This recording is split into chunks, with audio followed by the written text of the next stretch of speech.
in brightest day. in blackest night. No evil shall escape my sight. Let those who worship evil's might Beware my power! Green Lantern's light! Welcome to the Krypton Report podcast. We have with us today James John Stewart Cole, and I am Jonathan Tyler Kyle Rayner Patrick with Levi Hal Jordan. And I never remember how to pronounce his last name correct, and I don't want to butcher it because I'm respecting names. With us in spirit is Logan Allen Scott Smith, Sayla Teen Lantern Patrick, Jania Jessica Cruz Patrick, Solomon Simon Baz Patrick, and Brian Gardner Peters. We welcome you to this special Green Lantern episode of the Krypton Report. And in my panel today is the protectors of Sector 2814, Levi, James, and myself. Welcome, guys. Hey, what's going on, How's it fellas? going? Yeah, all that intro. That was our core breakdown. I could. You rehearsed that. Yeah, and I was Where like, wait, you got- I guess we could do what be Sojourner Mullins be Jamie Sojourner Mullins. Yeah, because I just started reading show. But yeah, okay guys. So since the first Lantern trailer dropped, I was like, you know what? I want to go back and reread Rebirth and everything. I haven't stopped there. I'm 400 issues deep in Green Lantern. So basically, I've read, I think what's cataloged as Volume 3, which is the Bronze towards Modern Age. No, not the Bronze. I'm trying to remember. But basically, right as Hal Jordan fell, destroyed everything, and Kyle took over. I've pretty much read from there forward. Though I haven't read all of like the core when they split off and did Green Lantern core books, like during the New 52, I've read some of it and some of the Right. Jeff Johns era core books just because I was reading just the straight Green Lantern title. But today we're going to talk about just Green Lantern. Now, for those who might not see this, my Green Lantern shirt is in the wash, but I am wearing my Green Lantern ring, which is the prop replica of Guy Gardner from the movie. And I have here in front of me my hand of rings. It's Fred's hand, which back when they did the Blackest Night and they released all the plastic rings in comic book stores, which I still think was one of the smartest things they ever did for marketing, and just made it kind of a thrill to try to collect them all. I have a little prop hand mannequin thing here that I keep them all on. Levi had on his Green Lantern mask, his Hal Jordan hand full of rings. Boom. It's like he's like showing us his Super Bowl rings. Like, It's a sick collection. We also have one of my pride and joys. The movie may not be loved, but I do love the lantern design. So, I do like the lantern design. We had a discussion a few weeks ago when we first saw the prop from Comic-Con for the lantern for the show, and we were talking about the prop from the movie, and then also like the lantern that appears in Stargirl as well. So,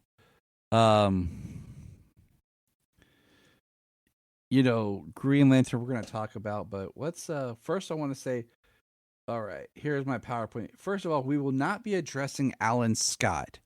I did include him in our core because that is our good pal Logan, who was supposed to be part of us, Logan Smith, the father of Clark, the baby from Krypton.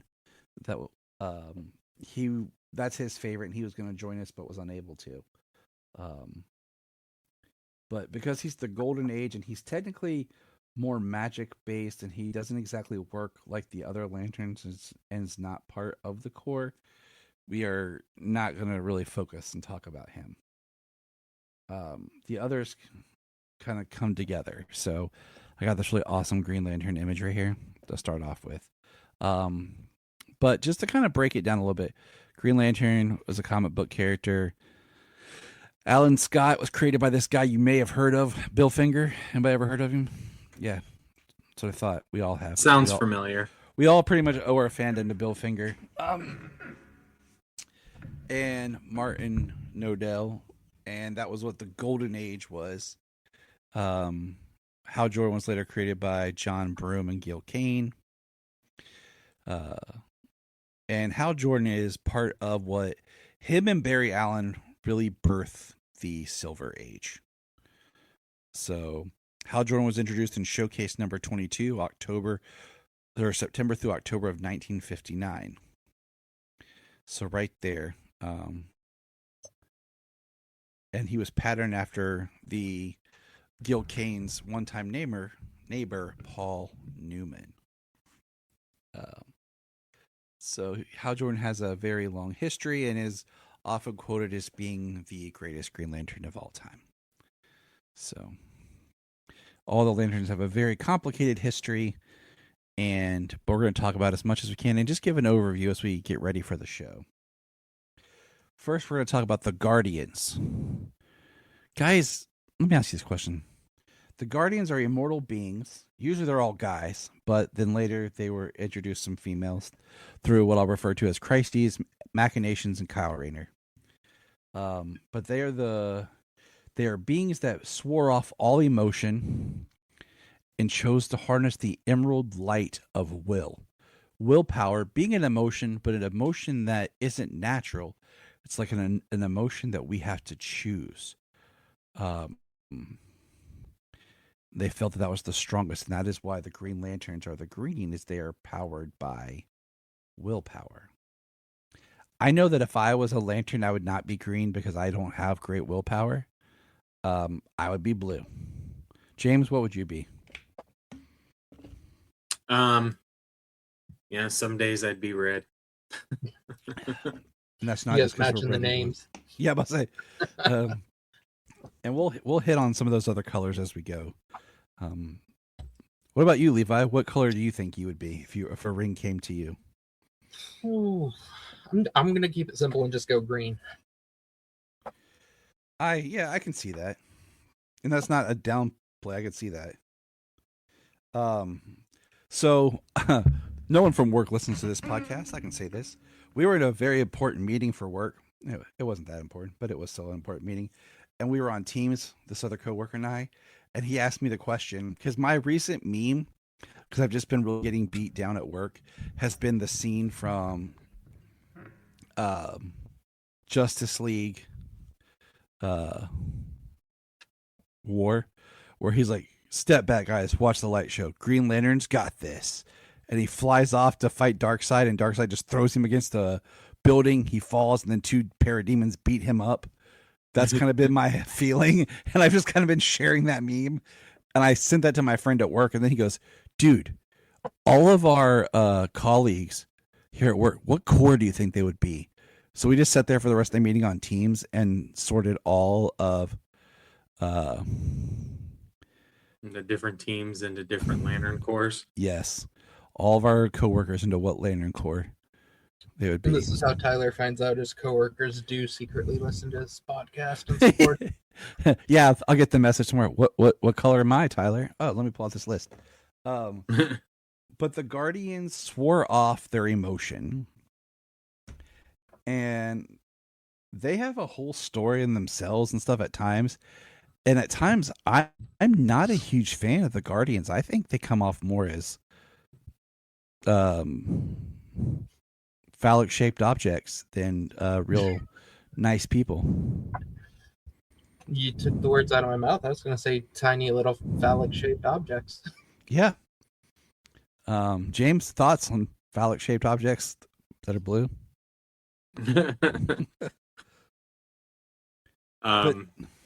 No. But it's interesting because none of them have names, but they all have names they've just forgotten. And Ganthet is really the first one that like remembers who he is and like, basically like, I was Ganthet And at one point, all of them were died except Ganthet, and then Kyle Rayner brought them all back. I introduced us at the beginning based on a conversation we had all had previously of who our favorite lanterns were, so that we could all represent like our favorite personal lantern. That's why, James is John Stewart and Levi is Hal Jordan, and I'm Kyle Rayner.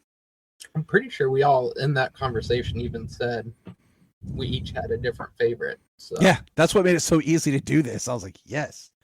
So now we're going to go kind of in an order that I constructed, but not exactly. So Volthoom was the first lantern, and he was powered by what would be called the Phantom Ring. He was a space traveler that landed in the Guardians, and they experimented on the energies and made him the first lantern, which is a very interesting story to read. It appears in Jeff Johns' run, and then later it appears in Rebirth. So after Volthoom, and this is important to the show, is the Guardians create the Manhunters, which are basically robots that have special abilities that are responsible for the destruction of Sector 666, which is the homeworld of Atrocitus, the leader of the Red Lanterns. Mm-hmm. And they can shapeshift, and this is what was alluded to in the most recent trailer for the series.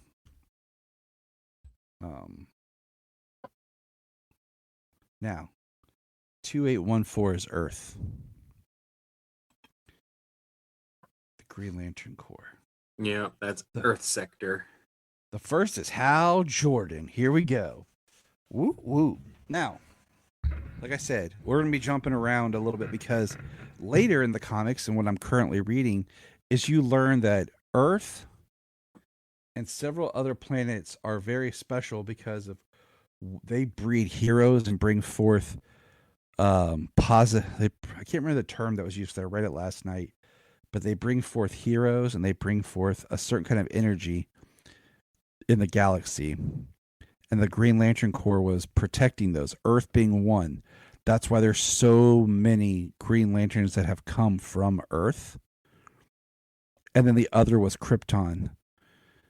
Now, does anyone remember the Green Lantern that was assigned to protect Krypton? Tomar Ray. Yes. Yes, it was.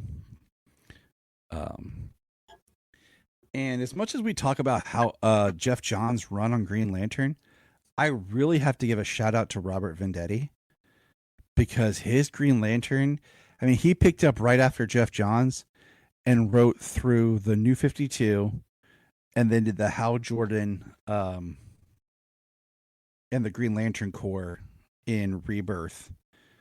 And it's been an amazing read. So, but here is every animated version of Hal Jordan.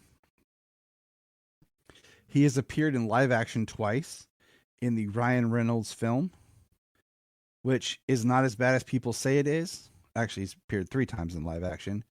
The Legends of the Superpowers, the Ryan Reynolds film, and then in the upcoming Lanterns TV series. He has been represented in video games such as Injustice 2, the online DC games, the Lego universe, the DC universe versus Mortal Kombat. He has been in the DC Superhero Girls. He has been in Teen Titans Go. I love Jason Fabok. Both versions as DC superheroes. And then this is my college friend right here in the corner, Mark Justice, who did a fan film for Green Lantern called Secret Origins. You can find on YouTube. It's like 5 minutes long. But his suit was praised online for it. But Hal Jordan has a very interesting history as being the first Earth Green Lantern. in the current comics, he doesn't have a ring per se. He turned into basically pure will energy and willed his own ring into creation. And his ring is him and he is his ring kind of thing. He is pure will energy, which is pretty awesome. At one point in the comics, though, he was possessed by Parallax, which we'll talk about is a fear-based energy entity that corrupted him and drove him insane. And he was evil for a little bit, died, and then was rebirthed. And I say rebirthed instead of reborn because rebirth is a very specific word that was used in comics. Thoughts on Hal Jordan, my friends? Well, I'll go real quick so Levi can talk. It's his favorite. I mean, you know, Hal Jordan is my second favorite Green Lantern, you know. He's been in just about, I mean, look at this. Like, he's all over the place. You know, he's, and yeah, like we said, and in the comics, the Guardians and stuff have called him the best Green Lantern that ever was and supposed to be ever will be. It's just like his mantle to kind of like carry and resurrect and whatnot sometimes. So I cannot wait to see Kyle Chandler playing Hal Jordan. I know. I'm so pumped. I'm so excited. It's great. Levi, your thoughts? I mean, compared, you know, with the last trailer and even the, you know, the one before that where he was like, one of them's even a talking squirrel. Like with this one, we've got the Manhunters. They're on different planets, all kinds of different things. Like they're really definitely leaning into the space cop thing about it. You know what I mean? It's not. It doesn't seem like it's going to be 100% on Earth, and that's really cool. I think they are leaning into the comic bookness of it, even though it seems very like hard-lined and like a gritty realistic look, you know. Mm-hmm. I watched the scene today that's like an interrogation scene between Hal and another person, and it was really cool because it was like he was playing like bad cop and he was asking questions. It was it's gonna be really good. Levi, your thoughts on Hal? The way I always start with Hal, like when people want to talk about him who don't know anything about the Green Lantern stuff, Hal's the guy who tells a joke, gets the girl, and punches someone in the face. He can do it all. He's a test pilot, which comes with an inherent bit of swagger. I think, to me, what makes Hal so entertaining is like Hal's a deeply flawed person. I think so many superheroes, they're either deeply flawed or they're like morally perfect. And Hal is like the definition of just a dude. Like the Ring prior to the current, you know, iteration, the Ring is what powers him. He doesn't have super strength. He can't fly without the Ring. There's, you know, some of the best stuff in the comics is Sinestro blows up Hal's fighter jet when they first meet, thinking he has the Ring on, and Hal just starts falling because Hal refuses to wear it when he flies. So Hal is just that like badass guy in the comics who's just full swagger and energy and Cocky arrogance. Yeah. Without being like Guy Gardner levels of it. Now, well, yeah, we're gonna get there. We'll get to Guy. What's important about Hal is Hal Jordan is fearless. And he has made himself fearless. He doesn't feel fear. That's why he was chosen. And there's psychologically something to say about someone who doesn't feel fear and how they can actually be very dangerous, because fear is a natural response of warning, of safety, and alertness. But Hal is fearless. And once we do all four of the mains, I'll read you a really cool comic book quote. So after Hal Jordan, think I did these backwards. Yeah. Came Guy Gardner. Now, Guy Gardner has been in live action and animation.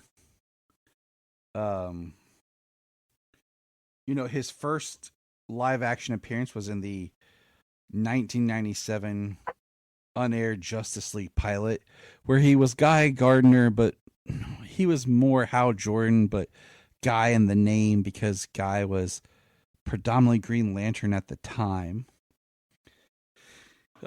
He's been in the Lego universe. He was on Batman the Brave and the Bold. That was the Lantern that was there. He is also in the 20 was it? Hold on, the year I can't remember. 2012 Green Lantern animated series, voiced by Diedrich Bader as Guy, which made him he was kind of like, his guy was like the Nathan Fillion guys, where like you find someone that people love to be someone they hate, so there is a built-in softness.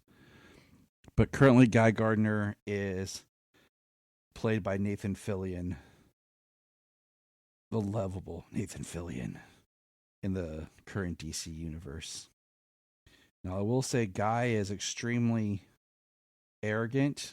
He is more asshole, dickish. And I'm saying that as a kind word. He is very much more brute, blunt, arrogant, rude, self-centered, but he is like the person you want in a fight.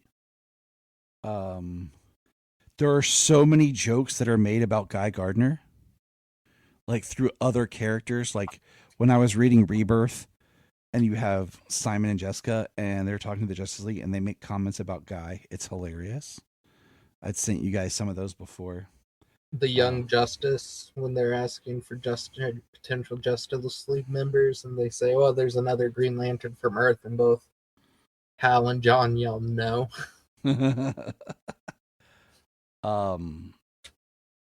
So yeah, Guy came from an abusive childhood. His dad beat on him, and I have not got to read the comic where Guy was introduced, as I was trying to finish forward before going too far back.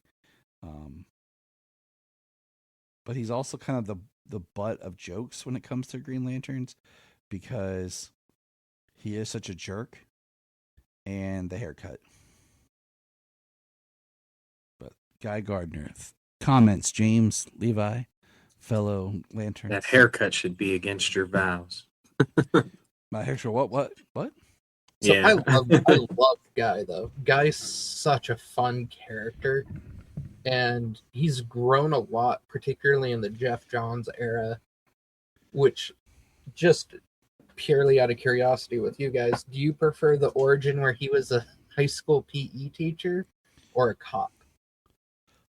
I kind of like the PE teacher because it's so random.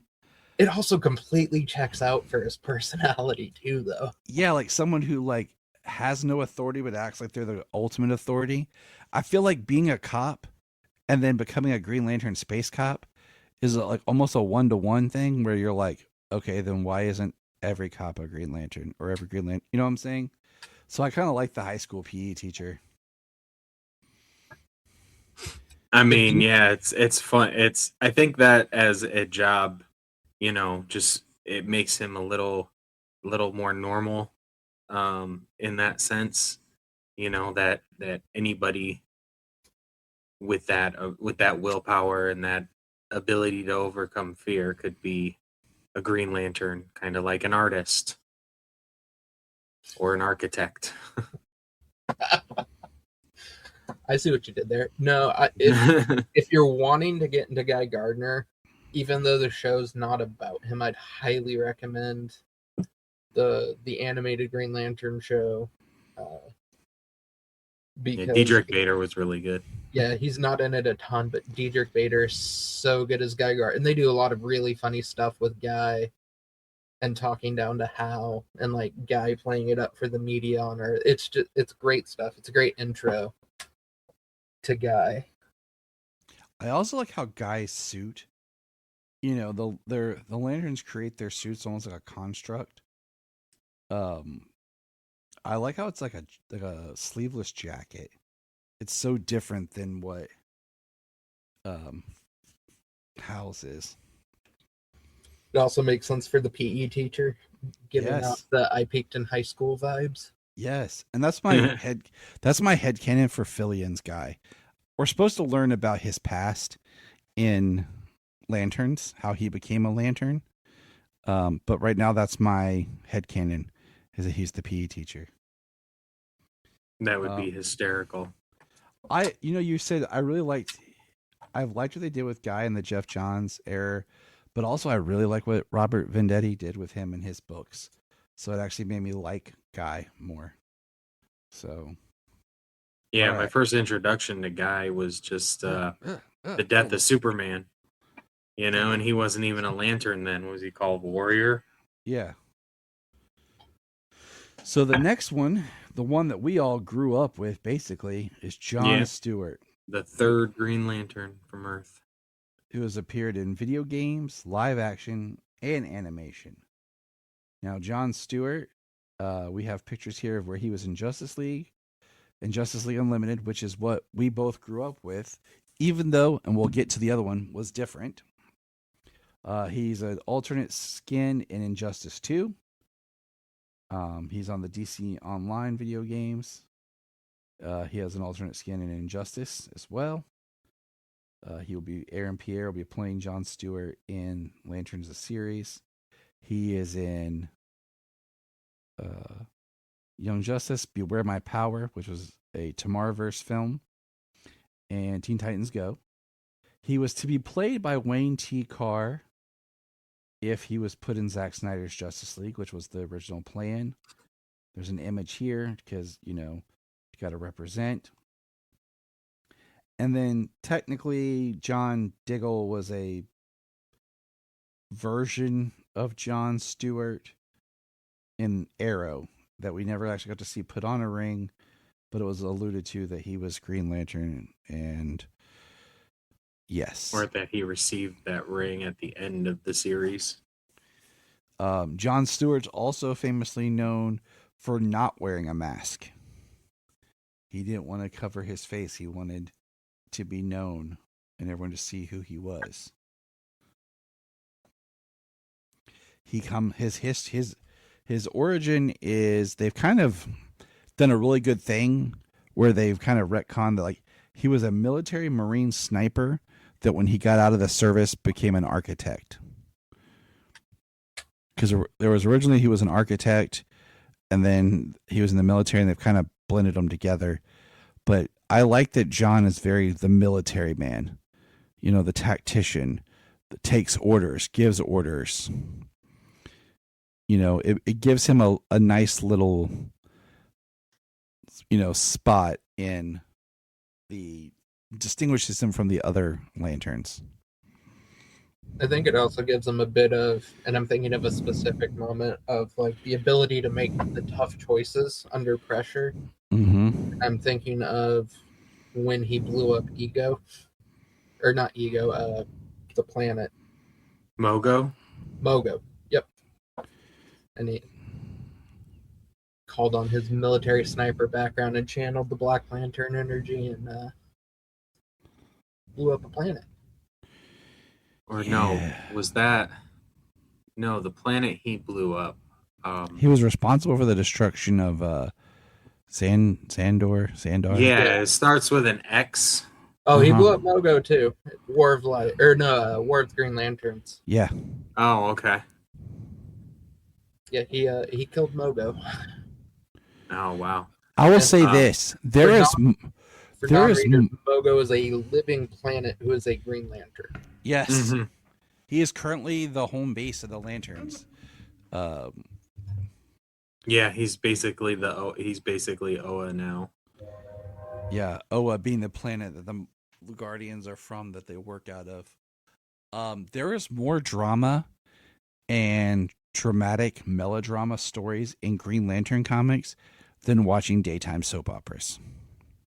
There is so, dude, I'm telling you, if you just keep reading it straight, he'll just be like, "Dear Lord, we have powers. We don't have powers. We've lost the light. We have to regain the light. There's someone challenging us. We must fight them. Oh no, we have no home." I mean, it is something. That's funny. I mean, yeah, Jon Stewart, he's like my favorite Lantern. Like I said, closely seconded by Hal. But growing up with him on Justice League, I really loved the way that the character grew from Justice League to Justice League Unlimited. He definitely became more of a leader within the Justice League and giving orders to people. I always liked the architect angle, and then I mean that was basically it was nearly the same time or the result of the animated series, which gave him like his Marine background. Yeah. That it was kind of, there were some other things in his past, he was written, came out in December and January 71, 72. So, Black Heroes being written at the time, there was a lot of the Black Panther Society and the civil rights stuff. So he definitely had a foot in that world during his early days. Mm-hmm. But he used, even recently, what was it, Scott Snyder's Justice League, where he got an ultraviolet ring. Yep. Something that worked above all the rest of the spectrum. He was part of the compassion, which is the purple. We didn't mention Guy Gardner at one point got a red ring, which was Rage, and he was a Red Lantern for a while. Now, Green Lanterns, we didn't say this, make light constructs, which are whatever they can think they can use the energy to create with their ring. The ring has been called the greatest weapon in the universe. It's a weapon that moves at the speed of thought. And John's architecture background gives him a different idea on his constructs. Like, you see Guy a lot of times, his constructs are sports equipment and more, manly things.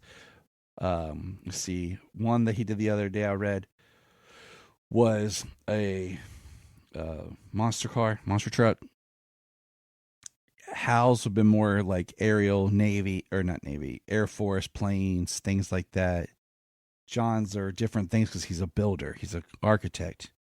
So,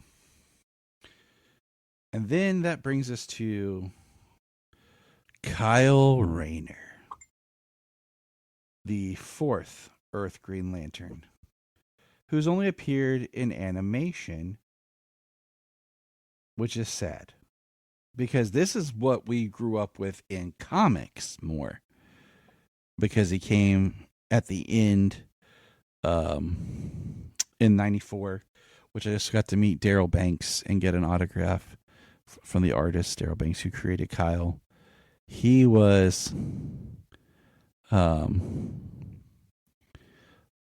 his big thing was Kyle Rayner was all the lanterns had been destroyed. They'd lost their rings, the power. There was one ring the Guardians were able to make, and Ganthet headed to Earth, found Kyle, and said, "You'll have to do," and gave him the ring, and he was the only Green Lantern. Kyle later would become what's called the Torchbearer, because it's because of Kyle. He relights the power battery on Oa of all the lanterns, and he brings back the Guardians. And he has, his key was Jon Stewart, Hal Jordan, and Guy Gardner were fearless. But Kyle's thing was he was able to overcome great fear. And that was where it changed. It wasn't anymore about being fearless. It was about being able to overcome fear. And I mean, there's a whole beautiful, like, if you want to dive deep into lore, the Green Lanterns are so full of it, because what was Green Lantern's weakness, guys? Yellow. The color yellow. And we find out that the color yellow is the Green Lantern's weakness because the embodiment yellow entity of Parallax was imprisoned inside the central Green Lantern power battery. So it was connected to all of their rings. Once Parallax was freed from that, their rings could fight yellow. Now, each lantern carries a lantern. Levi showed us his amazing prop from the film, and that is connected to the power battery on Oa. And you recite the oath that we recited at the beginning of this episode, and you connect your ring to the lantern, and it charges. But Kyle was the one that we were first introduced in animation, because Kyle was the one that appeared on Superman the Animated Series. But it wasn't, and this is the problem with poor Kyle, it wasn't Kyle's story. It was how Jordan and Kyle's story mixed together. Because he starts to become an amalgam character when they translate it into, animation and everything. We've never really gotten a great representation of Kyle because he's only briefly seen like in the background as part of things. His one big spot was on Superman the Animated Series, and it was him and Hal's story blended together. Yeah. Now, Which, Kyle, besides the faded memories of Super Friends, Kyle Rayner was first Green Lantern that stuck. You know what I mean? Mm-hmm. And Kyle, I think Kyle's fun. One, he's trying to think of how to say it. He later on becomes the White Lantern. He embodies all the different emotions. But he's also an artist, so his constructs are fun. Yes. And also, his Green Lantern suit is, I think, the best Green Lantern suit of the human ones. The old school white and black. Well, I think that works because once you just said he's an artist where he's creative. He comes up with something. Hal's is very much just a military uniform. So is John's. Guy's has that little flair of, gym coach. But Kyle, like, he's got gauntlets and a real mask, His mask the is suit great. designed for the contrast. And also, his run is Ion too, where he absorbed the. Oh my gosh, dude! It's so good. He's basically like, and this is the thing. He basically has the power of unlimited everything, and he realizes he could do all this as Ion, but then he basically realizes this is too much power for one person to have, and he uses the power when he is Ion to go and restart the central battery to bring back the Lantern Core. I mean, he's borderline a god. When Yes. He has Ion. Yes. Because he even like shows up Superman a couple of times. It was pretty awesome. I had to admit, like, it was hilariously awesome. That's one hope. If they do a full-on Green Lantern universe this time inside the DCU, we've got to get Kyle. Because Kyle, you can make him younger than the other guys. He can be fun. Yeah, I think that's kind of the thing. If you're gonna do, Hal Jordan 60s, right? We'll say Guy Gardner's what? Nathan Fillion's what, in his 50s? Yeah, 50s. I'd say in the movie, I'd put him in his 40s. Okay. And then you have John, who's in his early 30s. So you bring in some 21-year-old Kyle Rayner, I think would be awesome. just as long as they don't bring any of his girlfriends. Yeah, there's no refrigerators around. No fridge. Yeah, Keep Kyle away from we don't need fridges. fridge, and we don't need to fridge any girlfriends. So Kyle is 94. Then we get to the New 52 and we're introduced to Simon Baz, who's yet to cross over into anything. He was created by Jeff Johns. He is a Lebanese Muslim from Detroit. And Simon's a really cool character. His ring, what makes it interesting is his ring was actually created by Sinestro himself. So it was tethered to the Green Lanterns, but at the time when everything was going crazy, because we had Blackest Night, then into Lights Out, into the first Lantern, which led us to the New 52. Because in the New 52, Green Lantern didn't really change. We just added Simon. And, he's got a family. The neat thing is Simon gets a partner. Rebirth is really where you get the best Simon stories. He gets tethered to a partner. And that's really where the character grew, was in the Rebirth Green Lantern book. But he is yet to make the translation to any other media. I think I'm a huge fan of the Jeff Johns run. I've got the entire run on the shelf behind me here. And I like Simon. I think this is the one misstep, and it's because of the art. I think, and I remember at the time people being upset. It's a little stereotypical. His introduction is a little stereotypical. Being accused of being a terrorist. Yeah, and then immediately getting a ring and generating a balaclava for a mask. Yeah. I think that's what stopped Simon from appearing in other media. Yeah. I can see. I know that like later on he's working with another Lantern I'll talk about, and the mask isn't as prevalent. I think you could get rid of like the black hood and just kind of do the mask, the green part here with the black around the eyes, and it might help change up his appearance.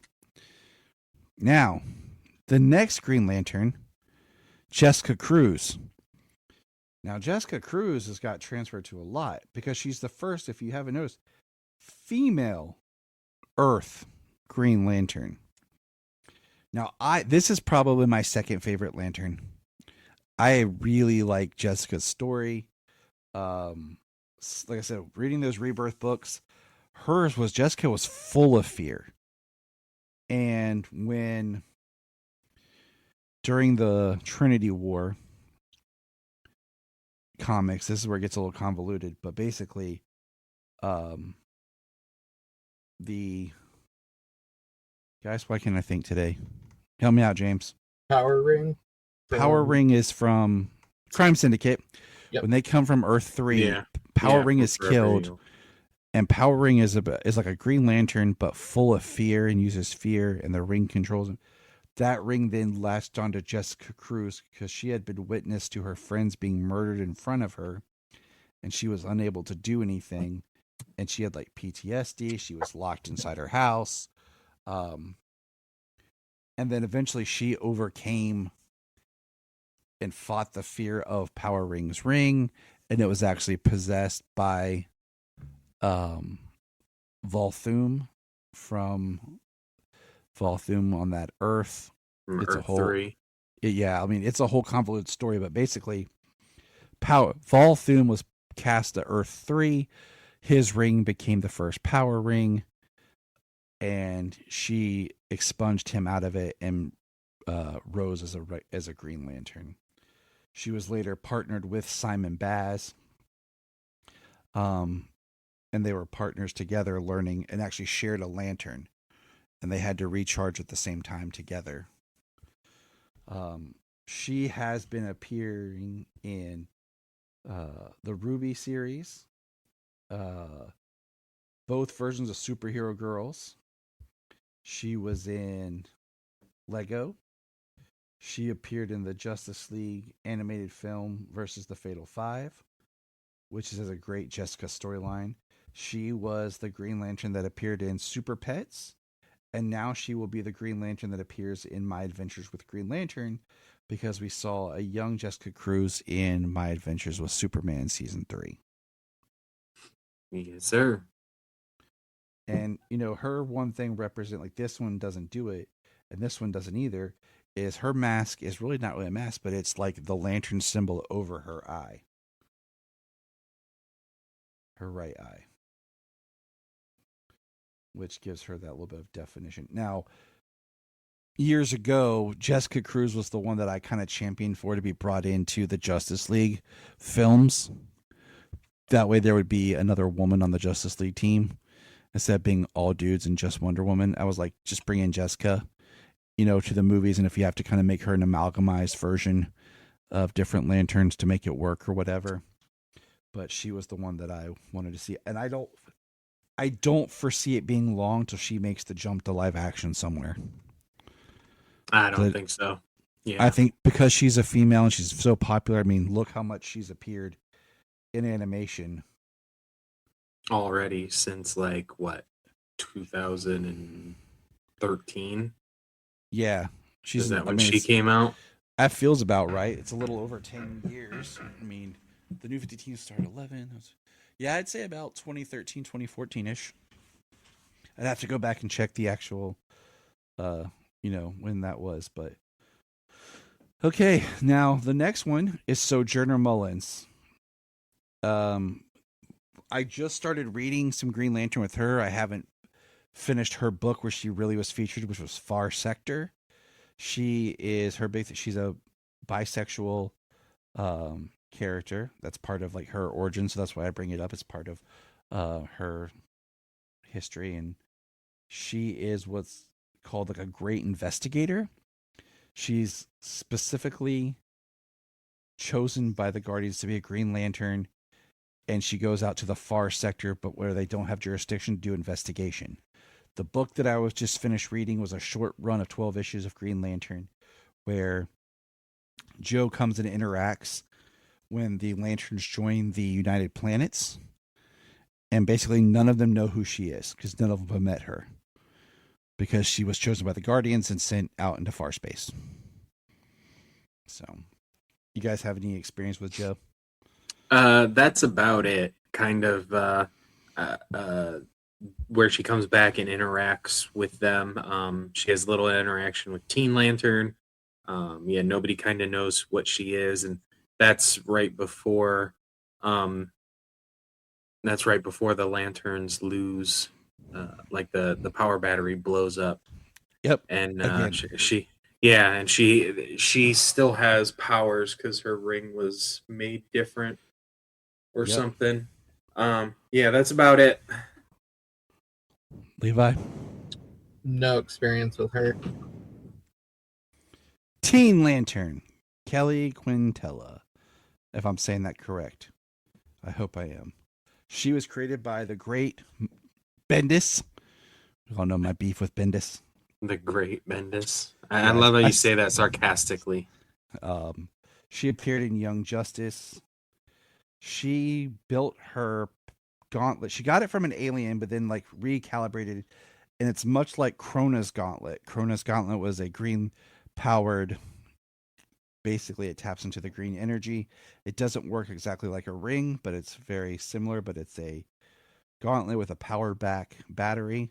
Hal Jordan had, at the end of the New 52, when they did the DCYOU, he had Krona's gauntlet and went off as a rogue, where he didn't have his ring or anything, but he used the gauntlet. So I'm not really familiar with Teen Lantern as much. She's only 11, but she calls herself Teen. That's what's hilarious. But yeah, she's new in the Lanterns. So, you guys have any experience with Teen Lantern here? Mostly the Young Justice run, and then that early part of the what was that? Was that DC Universe, or was I think that was DC Universe after they did the after they stopped doing the rebirth and everything. It just shifted Yeah. to DC universe. Levi, I think that's about when it was. I skipped out on Teen Lantern. It's okay, not missing much. I have no experience with Tie Fam here. I was just doing some research, and it was Green Lantern Legacy, and I just thought I'd include him because it's there. But I have no experience with anything with him. Definitely looks like either a manga or anime version. So now touch on the other cores quickly. We have the White Lanterns, which represent life, and they have their own oath. We have the pink, which is love, the Star Sapphires. All lanterns have their own oaths, and I am not going to read all of them. The Compassion Lanterns, which are the tribe, the Indigo tribe. The Blue Lanterns, my OGs. The Hope, St. Walker. Green Lanterns, which is will. Yellow is fear. Orange is avarice, which is greed. And there's only one lantern, which is Larfleeze. Rage is red. And then death is black. I feel like we could do a whole episode on Larfleeze. Yeah, we could. And Larfleeze is great. What's funny is the power is mine, this light is mine. Is like he has his own oath, but he also has it's mine, it's mine, it's mine, it's mine, it's mine. Like I thought that was the oath. So. It is. It is the oath, and then that's what's hilarious. So, and then now, in more recent comics, because they did Fractured Spectrum, we now have the Gray Lantern of Sorrow. The Gray Lantern was actually the fiance of Carol Ferris, who on their wedding day left him because Hal Jordan came back, and his emotional sorrow for what he felt spilled into his wedding ring, creating the Gray Lantern ring. Damn it, Hal. Yeah. And so what did we learn? A lot. But that's kind of an overview of like the lanterns is the lanterns are police. That Hal Jordan is like the Tony Stark of the Green Lanterns. Yes. Now, this is what I wanted to read. It says, Guy Gardner, he steps into the line of fire, accepts bad things are going to happen, so he makes sure they happen to him instead of anyone else. The beating he takes will bruise your eyes for watching. Then there's Kyle.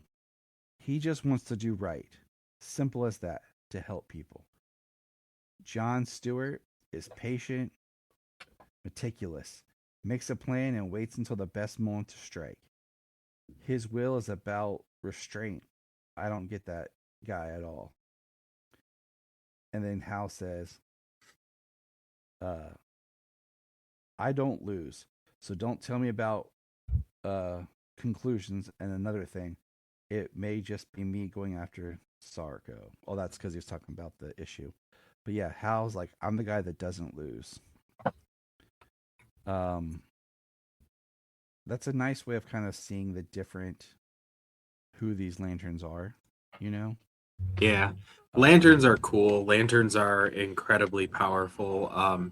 There's a podcast that I listened to. They kind of retired their dual thing. They don't do that anymore. They did their podcast for about 10 years, and now they don't do it anymore. It's just kind of a comic book movie review show as it is now.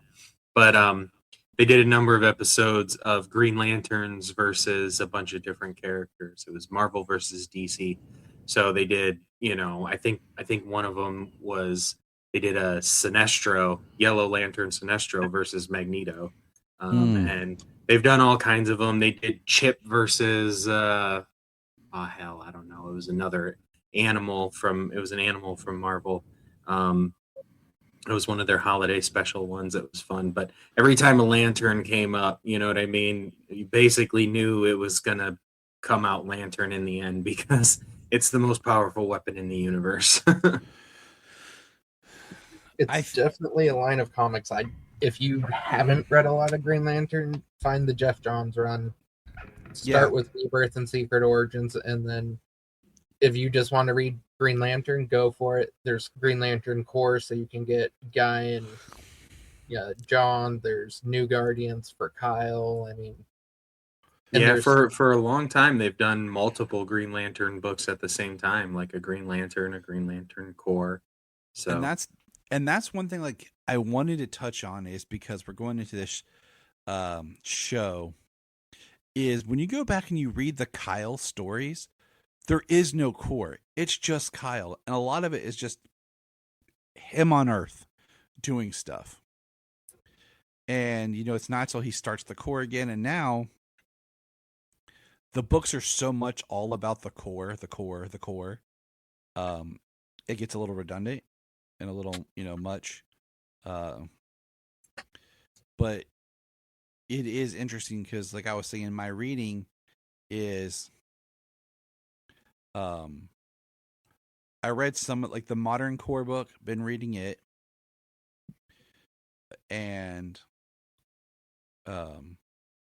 I need to go back and read more of the core during the Jeff Johns era and the New Guardian stuff, because there's a lot going on in that latter into the New 52 part of the Green Lanterns. And I mean, I'm not tired of it. Like I said, I'm like 400 issues in of Green Lantern reading, and I'm not really tired of the characters. There's great villains. The side characters, if you want to call them that, Kilowog, Chip. That's what I was going to bring up. Like they're all so interesting and so different. There are Kilowog is definitely one, and Kilowog was seen dead in a flash forward scene in Zack Snyder's Justice League. Toma Ray is another more famous Green Lantern. And they were both played brilliantly by Jeffrey Rush and Michael Clark Duncan back in 2011. Say what you want about the Ryan Reynolds film, okay? But Kilowog, Sinestro, and Toma Ray are not problems with that movie at all. Oh, no. No, the movie has its problems, but honestly, I mean, and its missteps, and they tried to go like too big, too fast, especially in the Green Lanterns and whatnot. But I enjoy watching that movie. I've seen it at least probably half a dozen times. Levi and I were talking about it. Like, I'm looking forward to rewatching it this upcoming weekend with the kids. So Mark Strong as Sinestro. Maybe perfect. It's your comic book casting. I forget the name of the actor who's playing him in the TV show, but man, that sucks because Mark Strong is so good. Yeah, he's got a lot to live up to. Not many, not all, even heroes, but not all heroes, and especially not all villains, especially in comic books. We know the villain problem when it comes to the movies and everything. So when it comes to films and television, villains, like you can expect some lacking, but like, man, yeah, Mark Strong is one of the best as Sinestro. Mark Strong is an amazing actor. Anything he's in, I'm like, I'll watch. So we could do an entire podcast series on the Lanterns. I wanted to do an overview just as we're going into Lanterns, the show. We've already got teases for the Manhunters. We know that they've referenced Badge. We have 3 Earth-based Lanterns.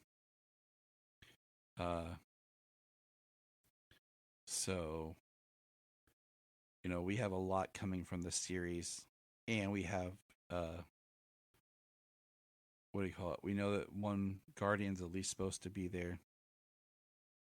So yeah, I'm excited for there. Is there? I hope that the Guardians are blue.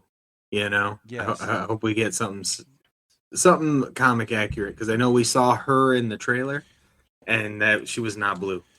Well, I just they can use stuff to make themselves appear normal, so I'm just gonna go with that at the moment. But I do want at least one shot of her as the blue classic look. We've talked about before on the podcast how in the New 52 era, Supergirl did become a Red Lantern, and that was a big deal. So, yeah. Are you guys ready for some lanterns to light up some of that willpower? Yeah, man. What are we, a week away? Yeah. A week, just about, what is it, 7-8 days away from the time of recording now? Just about. We're under 2 weeks. This coming Sunday will mark 1 week. So, okay. Yeah. All right. I'm rushing it. I'm trying. You're too excited. Yeah, it drops a little later in the month. Reacher Yeah. drops next week. Lanterns drops the week after that. Yeah, I have to put that in my calendar and stuff so I don't forget. But any final thoughts, guys, before we get out of here about good old lanterns? No, sir. I think we covered them pretty good. My only thing, and because this is Green Lantern was my first comic book obsession. If you haven't read it, give it a shot. There's literally a Lantern series for just about anything you could be interested in. So, and I think that's what's so great about the lanterns is it's not like if you're like, man, I really don't like Guy. That's okay. There's another lantern. Like there's a lantern that each, like we all picked a different favorite one because that it kind of appeals to each one of us. So there's a different lantern that can connect you and how you feel and what you see. So it's definitely a book worth checking out. That's one of the beauties of having the DC app is just being able to sit down and read some Green Lantern. So I hope everyone will take time. So any other thoughts? All right, I think it's time to get out of here and go patrol our sectors. Let's get going. All right. Look up in the sky! Thank you for checking out the Krypton Report. Please click our link tree in the show notes to follow us on your favorite social media platform. We have a $1 Patreon, just $1 a month to keep us going. And in return, you get exclusive shows and specials. If you want to join us on an episode, send us an email or message. Hi, this is David Patrick Wilson. I played Superman, Clark Kent, in the television production of It's a Bird, It's a Plane, enjoying every minute of being right here on the Krypton Report.